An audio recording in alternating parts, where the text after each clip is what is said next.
Exploration. Exploration is my first love in the galaxy, seeking out the unknown, looking for the weird and the wonderful. It's minimal risk, minimum grind, and overall it's a relaxing way to burn through an evening or three. There are some ships out there that are built with this idea in mind, the idea that the galaxy is vast and someone is going to want to see what's out there, even if there isn't a station to refuel at for hundreds or even thousands of light years. Even if there isn't someone nearby who can back you up in a fight or help you if you need emergency repairs. And this is one such ship. This is the Diamondback Explorer. I'll cut straight to the chase. The Diamondback Explorer isn't the best ship for exploration in the galaxy, at least it's not to me. Every explorer has their favourite, and this just isn't mine. But it is capable. In fact, it's extremely capable. It's small, nimble, has the range, and can land pretty much anywhere you want it to.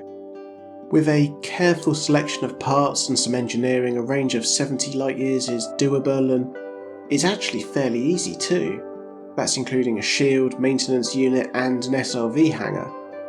It's a joy to fly inside and outside of Super Cruise, and as I've already said, it's a piece of cake to land on a planet. The largest fuel scoop you could fit in it is a size 4, and that's okay.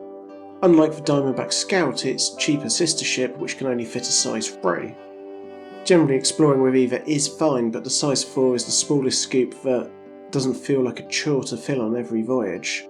You want to be exploring the stars after all, not sitting on top of one of them like a moth hanging over a fire waiting to be burnt.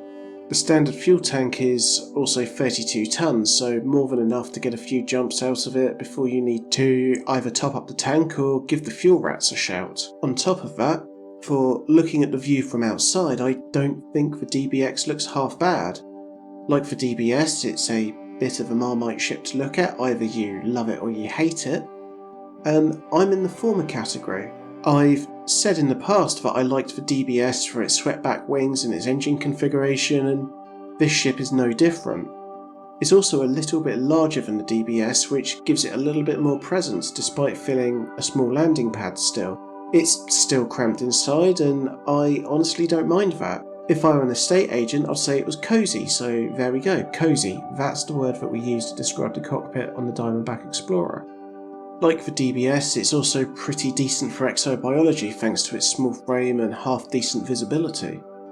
If you're going to scan far out worlds for profit, you might as well take a closer look and get even more profit from the life readings on the surface. Scanning a new biological is going to be more profitable than mapping a system which is only filled with ice-covered, barren rocks.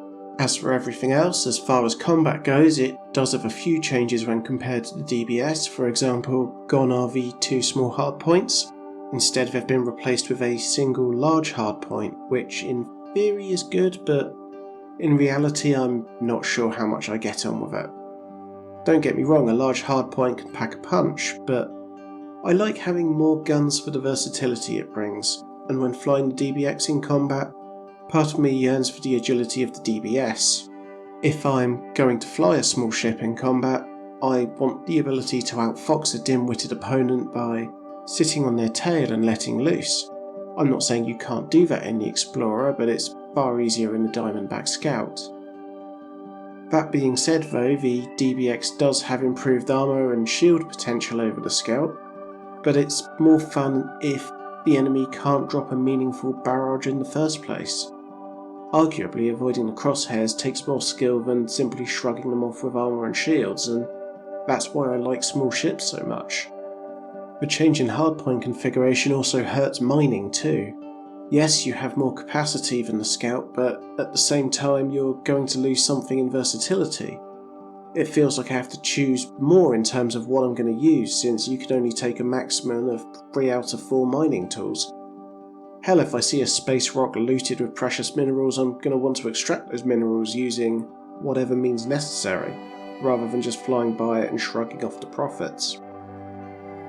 And whilst we're talking about profit, the internal capacity, as it's a small ship, isn't huge either, so you can only mine so much before you have to go back to a station to top up with limpets and empty your hold.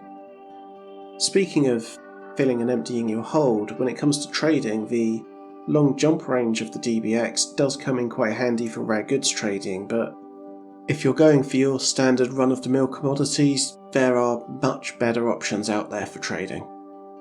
But when you look at this ship, and you look at what it's designed for, and who its target audience is, who cares that it's not a great miner or trader? And whilst I'm sure there will be people out there who prefer it over the DBS for combat, it's not the be-all and end-all for small combat ships either. At the end of the day, this isn't a Cobra Mark III. It's not promoted as a small multi-role ship. It's promoted as an explorer. It's a method for getting to point A to point B via points C, D and E. It's a stepping stone to exploring that little bit further out into the galaxy than you usually might. If I wanted a small multi-role, I'd go for a Cobra Mark III or a Viper Mark IV.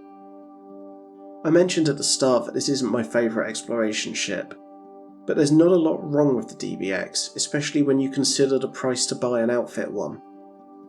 A little more storage would be nice so you could bring some trinkets home, artifacts from an alien race or a postcard from Sagittarius A.